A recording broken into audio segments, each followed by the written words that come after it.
வருடம் தண்ணி போகுது இந்த ஆற்றுல. ஆனால் தடுப்பணையும் கிடையாது, எந்த வித சேஃப்டியும் கிடையாது. போகிற தண்ணி ஃபுல்லாக வந்து மக்கள் நடமாடும் பகுதியிலையும் வசிக்கும் பகுதியில் தான் போயிட்டுருக்கு. இதுக்கு ஒரு தடுப்பணையோ ஒரு நீர்மட்ட தேக்க அணையோ கட்டினா ரொம்ப நல்லாயிருக்கும். வருடம் தண்ணி வேஸ்ட்டாக தான் போகுது. அதுவும் இல்லாமல் கடல் தான் போயிட்டு முக்கால்வாசி தண்ணி கிட்டத்தட்ட 1,50,000 கண்ணாடி தண்ணி, அதாவது உபரி நீரை வந்து வெளியேற்றிருக்காங்க. நீர் தடுப்பணை கட்டினா கொஞ்சம் நல்லாயிருக்கும்.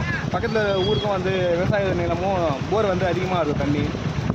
இந்த எப்படி சொல்கிறது, தமிழ்நாட்டில் வந்து தண்ணி எல்லாம் மழையெல்லாம் போய் அளவு பெய்யுது. ஆனால் இருந்தாலும் அதை தேக்கி வைக்கிறதுக்கும் குளங்குட்டைகளுக்கும் வந்து நீரை ஆற்றுலேருந்து பிரித்து நீரை கொடுக்கறதுக்குமே வழிவகை செய்ய முடியலை.